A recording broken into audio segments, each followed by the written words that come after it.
Hello everyone. Today we are going to study about the modeling of translational mechanical systems. So mainly the mechanical systems are classified into two types.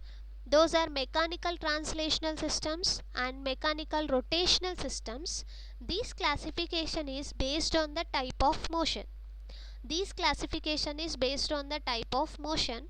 So for example, if the system is moving along the straight line, then it is said to be the translational mechanical system.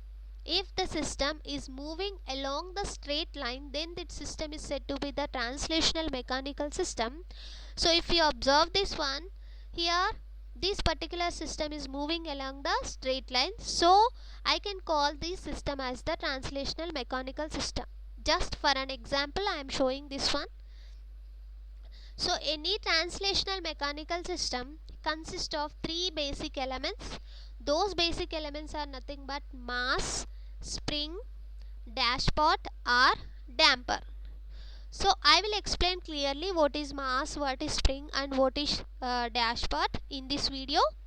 So for example, if I am applying some force on this mechanical system and it will move along the straight line, and whenever I am applying some force, I am getting the opposing force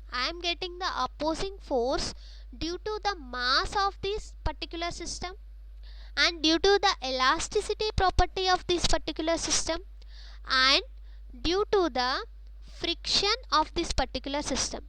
So whenever I am applying some force on this mechanical system, the system automatically moves, but I am getting opposing force due to mass, friction and elasticity property of this mechanical system. So those are nothing but the three elements of this translational system. Mass, spring is nothing but elasticity property, dashpot is nothing but friction. So if a force is applied to translational mechanical system, then we are getting the opposing force due to mass, due to elasticity, that is nothing but spring, and due to friction, that is nothing but dashpot. So whenever we are applying some force, the applied force and the opposing forces are in opposite direction. The algebraic sum of these forces acting on a particular system is 0. I am moving one system with some force, so I am getting opposite force due to mass, elasticity and friction, and here the applied force and the opposing forces are in opposite direction. So the algebraic sum of these forces acting on a system is 0. Let us discuss these three elements one by one. The first element is the mass. Mass is nothing but it is the property of the body which stores the kinetic energy.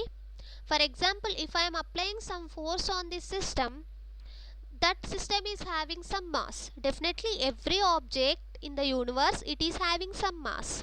So whenever I want to move this object, if the mass of object is, suppose I assume it is 1 kg. If the mass of an object is 1 kg, then I will move it. I am applying some force, then it will move up to this point. Let us say I am applying some force, this 1 kg object is moving up to this point. For example, I am taking one more system which is having the weight of 2 kgs. I am applying the same force whatever I am applying here. So the object moves up to this point only.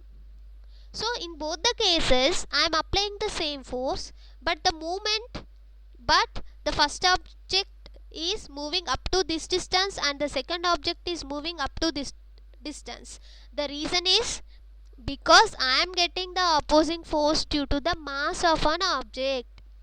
So this opposing force due to the mass of an object is directly proportional to the acceleration of that particular body. The opposing force due to mass of an object is directly proportional to the acceleration of that body. This is represented by, so in order to explain the mass, I am taking one more example. So here this person, some x, this person is applying some force. This person is applying some force. So whenever he is applying some force, this object, this one is moving fastly when compared to this object.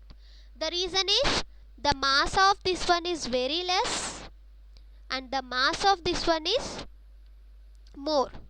So by this example I can say that whenever we are applying some force, the mass will also give opposing force. The mass will also give some opposing force. So once you observe, you got to know. So the opposing force due to mass is represented by like this. The opposing force due to mass is directly proportional to the acceleration. So Fm equal to, whenever I am removing the proportionality constant, Fm equal to ma, and Fm equal to m into dx square by dt square, where F is the applied force, Fm is the opposing force, m is the mass, a is the acceleration, and x is the displacement. Now we are going to study about the second element. The second element is nothing but the elasticity property. The elasticity property is represented with a spring.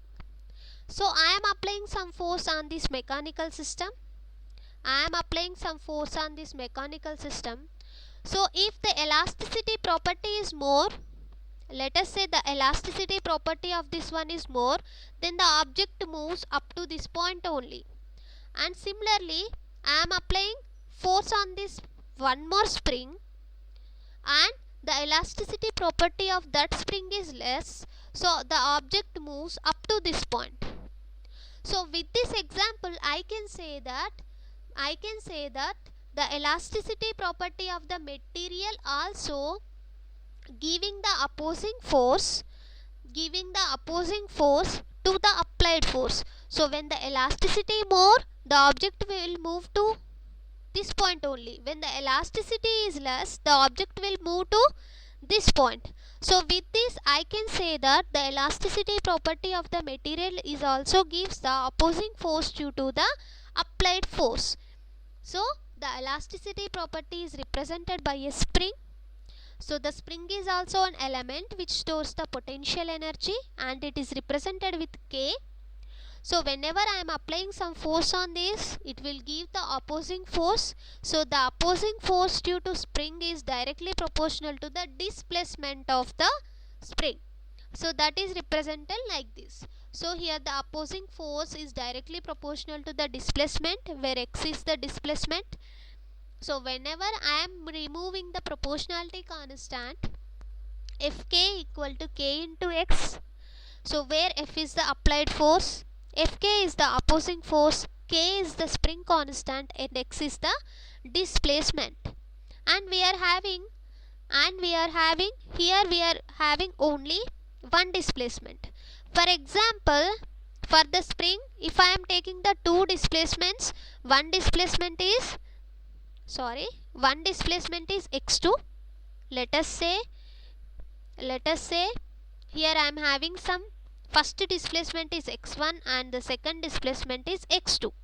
So whenever I am having two types of displacement, then I can say that the opposing force due to this spring is directly proportional to the x1 minus x2.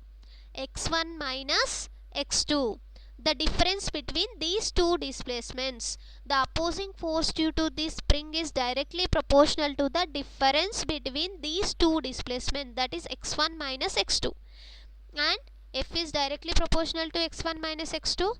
So with this, whenever I am removing the proportionality constant, Fk equal to k into x1 minus x2. So F equal to Fk k into x1 minus x2, where F is nothing but the applied force, Fk is the opposing force due to elasticity of the spring, and k is the spring constant, x is the displacement. And the third element is the dash part. The dash part is nothing but the friction. So we are getting the opposing force due to the friction of the dash part. So the opposing force due to the friction of the dash part is directly proportional to the velocity of the body. So whenever we are taking one type of force, then we need to neglect the remaining forces. For example, if you assume the opposing force due to friction, then you have to neglect the opposing force due to mass and elasticity. For example, if you are taking opposing force due to mass, then you have to neglect opposing force due to friction and elasticity. So the dash part is represented like this. The dash part is represented like this. So for example, I am applying some force here. So due to that force, the person is moving. Let us take.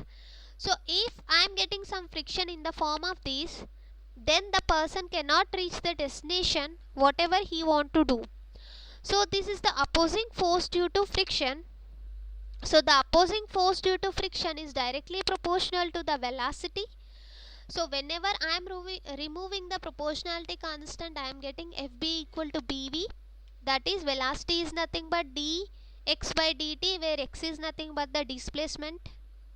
And F equal to Fb equal to Bv, that is equal to b dx by dt, where Fb is the opposing force due to friction, b is the frictional coefficient, v is the velocity, x is the displacement.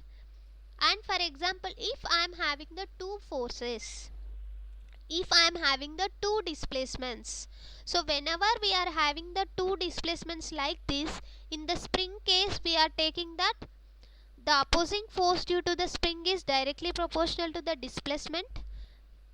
Here the opposing force due to the friction, that is dash part, is directly proportional to the velocity. And here I am having the two displacements. That's why I am taking the difference between those two, that is x1 minus x2. So Fb equal to Bv equal to b dx1 minus x2 by dt. So where Fb is the opposing force due to friction, b is the frictional coefficient, v is the velocity, x is the displacement. So here we are applying some force to the translational mechanical system, and that force is opposed by opposing forces due to mass, friction and elasticity of the system. So the force acting on a mechanical body are governed by the Newton's second law of motion. So according to the Newton's second law, the sum of forces acting on a body equal to 0. That is nothing but applied force is equal, sum of applied forces equal to the sum of opposing forces. That's why in every case I am writing F equal to Fb, and here also I am writing F equal to Fk. This is the applied force, this is the opposing force. And in this case also I am writing F equal to Fm. Here also F equal to Fm. So applied according to Newton's second law, applied force equal to opposing force. So thank you everyone. Hope you get some knowledge about the translational system. In next class we will discuss about the rotational system.